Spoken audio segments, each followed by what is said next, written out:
Oromoo tana jalaan baan kabajamtoota jaalatamtoota dhaggeeffattoota keenya Oromoo tana rabbii walumarra kaa'ee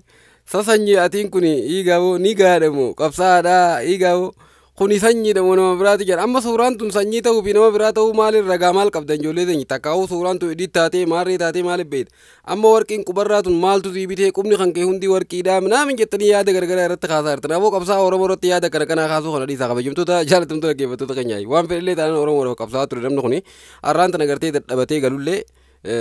wanni gochuun sirriidhaa miti warri garii numa iPhone kana hoo eessaaf itti iPhone latest kana fudhattee maali maqaa akkatti wal balleessuun kun dhiisaa waan hin taaneef badeeyyen waan fedhe haa qabatee waan fedheen haa wanni jiru yoo isallee ka ta'u taate garuu sanyii natti fakkaattu suurummaan tunuu idisii natti fakkaatti haa ta'u immoo garuu isuma mosobuu nama biraati alaa kullee haal kabajamtoota jaalatamtoota dhaggeeffattoota keenya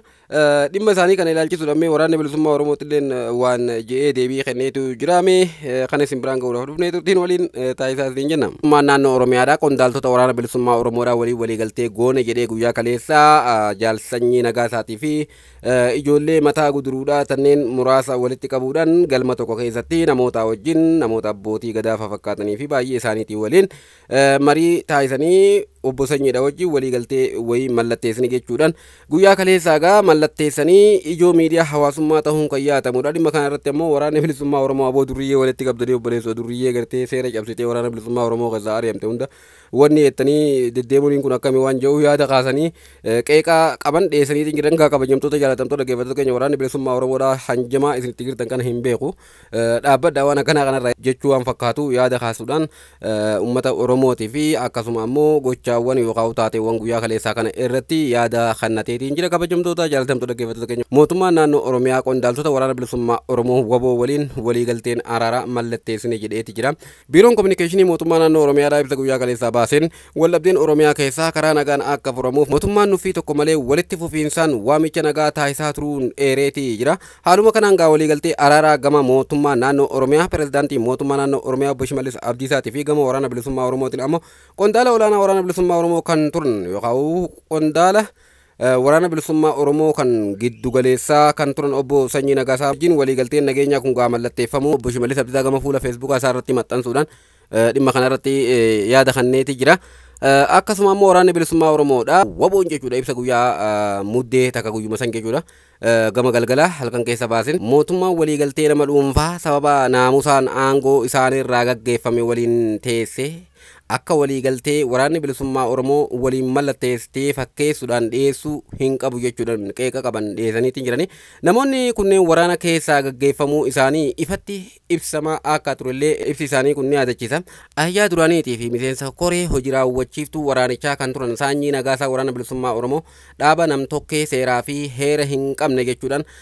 qaama kana waliin qabsoo gaggeessuu ifatti akka dhaabanii jiran baatii fulbaana dabree gaafii fi deebii BBC waliin taasisan keessatti beeksisuun isaanii kan yaatamudha. Ajajaan olaanaa waraana bilisummaa Oromoo marroo dirribaatii fi kan zoonii giddu galeessaa turan Sanyii Nagaasaa gidduutti wal dhabdeen uumamuu hordofee Sanyii Nagaasaa karaa nagaa qabsaa'uudhaaf mootummaa waliin maritti akka jirullee himeetii ture. Mootummaan qondaaltota waraana bilisummaa Oromoo jechuu irraa kan hafe qondaaltota akkamii akka ta'an lakkoofsi isaanii hagam akka ta'ee fi maal irratti akka waliigalan bal'inaan wanni isaan ibsan hin jiru. Haa ta'u malee akka mootummaa naannoo Oromiyaa jedhee ibsa guyyaa kaleessaa baaseetti gama waraana bilisummaa Oromooti bakka bu'uudhaan waliigaltee araaraa kana kan mallatteesse Sanyii Nagaasaa ta'uu ibseetii jira. Pirezidaantiin mootummaa naannoo Oromiyaa Shimallis Abdiisaa waldhabdeen keessoo Oromoo diinotaaf karaa banuu irraa kan hafe Oromoodhaaf faayidaa homaa akka hin finne dubbataniitii jirani. Tibbana ammoo akka barbaanne akka hin tarkaanfanne madaa mogolee kan nutti ta'e shaneedhaa jechuudhaan hidhattoonni fannoodhaa akka cimaniif hidhattoota waraana bilisummaa Oromoo haala mijjeessaa fi ture jechuudhaan ola guddaa waraana bilisummaa Oromoo irratti oofee ture haasaa isaa kan Naqamteetti gidduu kana taasise irratti ayyaanni olaanaan waraana bilisummaa Oromoodha baatii muraasa duraa dhimmoota naamusaa jajjaboo irratti qorannoo gochuudhaan namoota zoonii giddu galeessaa keessa Oromiyaa hoogganaa turan irratti tarkaanfii naamusaa fudhachuu ibseetii jira namni tarkaanfii naamusaa irratti fudhatamee ture kunis humnoota mootummaatii fi aangoota raayyaa ittisa biyyaa waliin dhoksaadhaan wal qunnamaati turanii jechuudhaan ibsa isaanii keessatti addeessaniiti jiranii. Ajajaa zoonii giddu galeessaa kan duraanii kan turan obbo Saanyii Nagaasan faallaa waraanichaa dhaabbachuudhaan qaama mootummaa waliin mari'achuudhaaf osoo qondaaltota ABO waboo ajjeesuudhaaf mari'atu argamuu fi hoggansa isaarraa kaafamuu gorsaa ajajaa olaanaa ABO waboodhaa kan ta'an obbo Jireenyaa Guddataa BBCtti himanii turuun kan yaatamudha. Pireezidaantii Shimallis Abdiisaan ammoo mootummaa hidhattoota karaa nagaatii fi araara filachuudhaan galaa jiranii fi galuu yaadaniif haalota jiruu fi jireenya isaanii deebisanii gadi dhaaban ni mijjeessaaf jechuudhaan dubbatanii turanii. Ajajaan zoonii giddu galeessaa waraana bilisummaa Oromoo yeroo ammaan kana obbo Abdii Dhugaa erga sanyiin nyaapha waliin dhaabbatee waraanni isa jala ture mooraa qabsootti deebi'uun waliin sochitti jirra jechuudhaan yeruma sanitti yaada kanneeti ture. Mootummaan ammoo baay'een isaanii waamicha karaa nagaa fudhachuudhaan galaa jiru jechuudhaan dubbataati ture. Ololas ta'uu dhabdu garuu mootummaan akkas jedhee dubbateeti ture. Sanyii Nagaasaa duraan miseensa KFO akka turan gabaasni BBC kan yeroo dabree ni addeessa. Boodarra ammoo ABO'tti makamuu hordofee mootummaa Itoophiyaatiin qabame nama hidhaa ture. Gaafa jijjiiramni bara 2018 keessa muummichi ministeera aangootti dhufee jijjiiramni dhufu mana hidhaati akka baheedha kan seenaan isaa yaadachiiftu. Achiin booda ammoo qabsoo hidhannoo waraana bilisummaa Oromoo waggeessutti makamuudhaan ajajaa zoonii giddu galeessaa ta'uun nama hojjetaa turedha. Marii marsaa lamaan biyya Taanzaaniyaa keessatti mootummaatii fi waraana bilisummaa Oromoo gidduutti adeemsifame abdii xiqqoo uumee turullee garuu xumura irra gahuu hin dandeenye addaan ba'anii fashalee. Marii marsaa sadaffaa akka taasifamuufis uummanni yeroo hedduuf gaafataa turullee qaamni lachuu quba walitti qaburraa kan hafe yookaan furmaanni tokkolleen hanga ammaan kana isaan gidduutti hin argamnu. Garuu mootummaan qabatamatti akka hin feene obbo Jowaar Maammaffaan dhiyeenya kana yaada gama fuula Facebook isaan irratti maxxansaniin waan marii marsaa sadaffaa kanaaf fedhii kan hin qabne mootummaadha. Hangaa fi ariinetu qabnaa warra kun galee harka kannachaa jira. Kaan ammoo mala goggoonee adda faffacaafnee jirra. Warra kaan ammoo gala oriinee qabaa jirra waan jedhu sababaa kanaatiin warra marii marsaa sadaffaa kana qopheessee gala deemaa jiruun dhiisaa amma booda mariin hin barbaachisu waan jedhuun didanii turuun isaanii ni yaadatama. Akkas jechuudhaan obbo Jowaar Maammaa gama fuula Facebook isaarratti maxxanseetiin ture. Gaa kabajamtoota jaallatamtoota dhaggeeffattoota keenya dhimmi waraana bilisummaa Oromoodhaati wajjin marii nagayaa mallatteessee jirra. Uummanni keenya nagaa ni argata jedhu irratti guyyaa irraan kana obbo Jowaar Maammaa barruu gama fuula Facebook isaarratti maxxanseen hanga hooggantoota gurguddaa waraana bilisummaa Oromoo guutumarraa guututti wajjin gatteessanii mariin marsaa sadaffaadhaatti fufee nagayaa wajjin mari'attanii gaafii isaan isin gaafataniif deebii kennitanitti nageenyi waaraan dhufu hin danda'u jechuudhaan jala muree himeetiin jira. Inuma irraa fofottostanii akkasitti namoota tokko tokkoon galchuun kun daranuu akka gartee murnoonni garaagaraa biyyattii keessatti gareen garaagaraa akka baay'attee daranuu wal waraansa kun itti fufu gootii jechuudhaan obbo Jowaar Maammaa yaada kennateetiin jira. Kabajamtoota jaallatamtoota dhaggeeffattoota keenya kanaafuu waan akkasiitu jiraame uummata Oromootiif rabbiin nagaa nuuf haa buusu. Kanuma jenna malee wanni jennu hin jirtu. Mootummaan kun uf dhaggeeffatudha qabaa. Uummata keenyaaf nagaa fiduudhaaf waraana bilisummaa Oromoo akkasuma ammoo gareewwan garaagaraa kan isaaniin mormaa jiran waliin gatta'anii gaafii siyaasaadhaa kan isaan gaafataa jiran sirnaan takka takkaan deebisanii wajjin mari'atanii nageenyi yoo dhufe malee nageenya haala kanaan garee takka takkaan nama tokko tokkoon irraa buqqisanii galchan kun argamu hin jiru jechuudhaan gaa Jowaar Maammaa itti himeetiin jira. Yoo kadhagaan taate gaa nagaya uummanni keenya barbaadu kana karaasaniin akka fidan nutilleen waamichuma goonaa fi kabajamtoota jaallatamtoota dhaggeeffattoota keenya. Gama biraatiin kabajamtoota jaallatamtoota dhaggeeffattoota keenya guyyaa har'aan kana obbo Taayyee Danda'a qondaalli mootummaa duraanii kan turan obbo Taayyee Danda'aatiif mirgi wabii isaanii eegamuu fi haati warraa isaanii gaa himteetiin jirti. Miseensonni paarlaamaa miseensonni caffee naannoo Oromiyaadhaa kan guyyaa san harka irratti baasuudhaan miseensummaa caffeedhaa irraa mulqan maal jechuudhaaf ta'an waan jiru gaggabaabsinee isin biraan keenyaa turtiin waliin taasisaa isiniin jenna. Miseensota caffeedhaa dabalatee gaafa aangoo isaa ta'e inni caffee keessatti qabu irraa mulqan jechuu isinitti dhaabnee turre. Gaafa aangoo isaa irraa mulqitan aboo gurbaan kun yakkamaadhaa miti. Booda waan gootan kana itti saalfattanii miseensota caffeedhaa hundi keessa warri harka baaftan kun jennee isinitti dhaabnee turre jecha. Warri harka hin baasin gaafatan hedduu galatooma. Arraan tana ammoo warri gaafatan harka baaftan yakkamaadha gurbaan kun irraa mulqamuudha qaba jettanii warri gaafatan harka baaftan eessa seentan gaa kun uummanni murtiidha. Obbo Taayyee Danda'aadhaan walaba jechuudha mirga wabii isaa eegeefii jira. Dhageessanii mirgi hidhamatamuu dhabuu irraa akka ka'u kan gaafatame kabajamoo Taayyee Danda'aa Araddooti. Caffee kabajamaa kanaaf kan dhiyaate mirgi himatamuu dhabuu miseensa caffee tokko akka ka'u yaada dhiyaateedha. miseensi caffee kabajamaan kun yeroo adda addaa rakkoolee adda addaa keessattuu dhimmoota abaa'oo shaneetiin wal qabatan irratti araara mootummaan keenya fi mootummaan federaalaa mootummaan naannoo keenyaas taasisaa turan akka waan mootummaan naannoo yookiin mootummaan federaalaa araara kana didee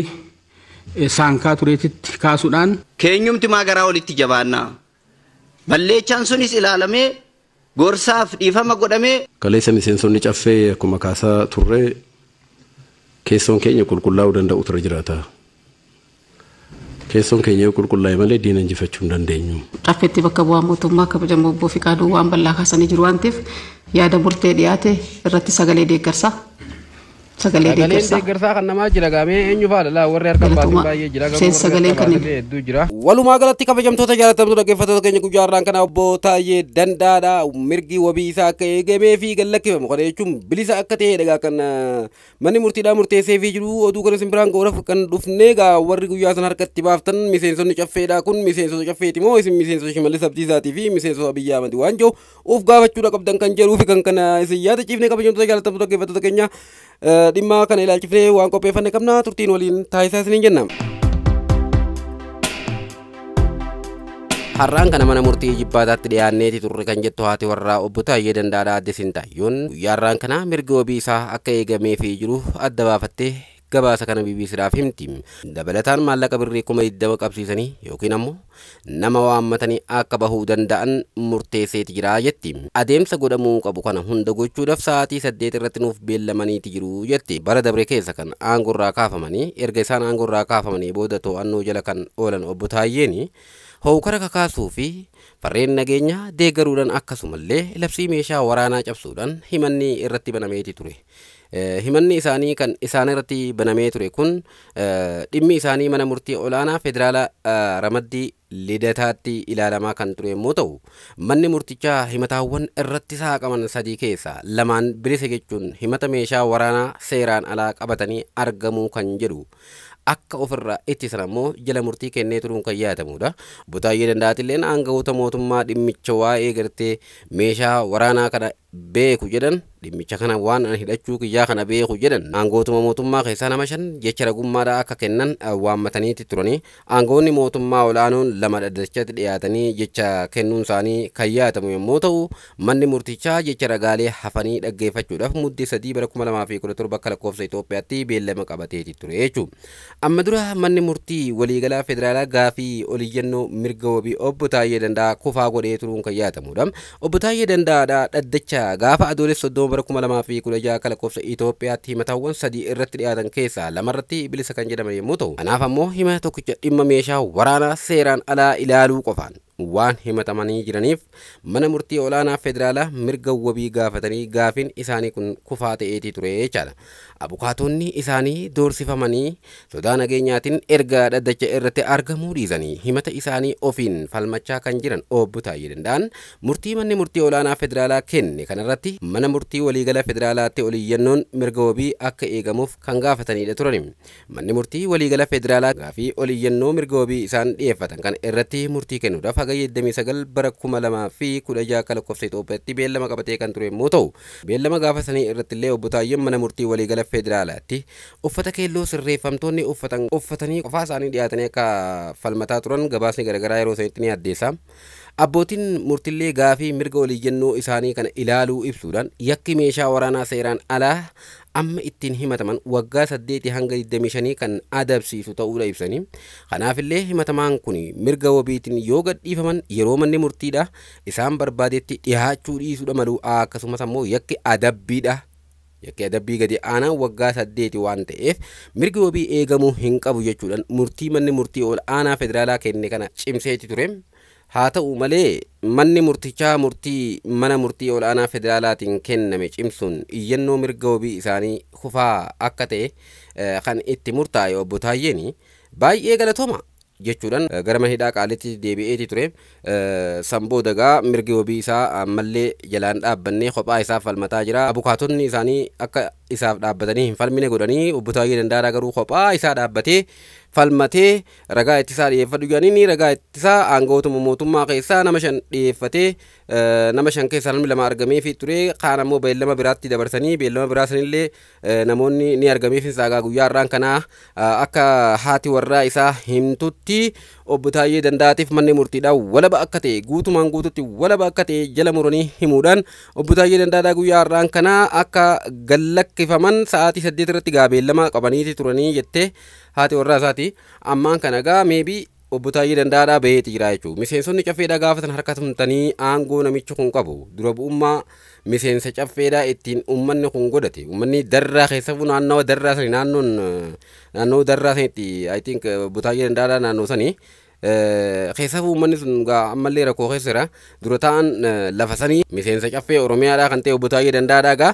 aangoo irraa gaafatan harka itti baaftanii kaafta warri miseensota caffeedhaa taatan. Qaanfadhaafitti mootummaa kanaaf ergamtan moo ummataaf ergamtaniin gaafii ummataati jecha miseensonni caffee Oromiyaadhaa ofitti saalfadha gocha akkanaa lammadeetti hin deebinaa yoo dhugaan ummatni bakka isin buufataati yoo ummanni bakka isin hin buufatin immoo mootummaa kanaaf hojjenna jaati nuti waan mootummaan keenya nuun jee jennee fudhataa jirra jaafitti hima kanaaf obbo Taayyee Danda'aa guyyaa irraan kanaa akka gallakkifaman gabaasni garagaraa baatiin jira meebii obbo Taayyee Danda'aadha xiqqoo booda gallakkifamee oduun isaa hin dhaga'amti ammaaf mirgi wabii isaa eegamuu fi haati warraa isaanii himtee jirti sa'aatii muraasa dura egaa kabajamtoota jaallatamtoota dhaggeeffattoota keenya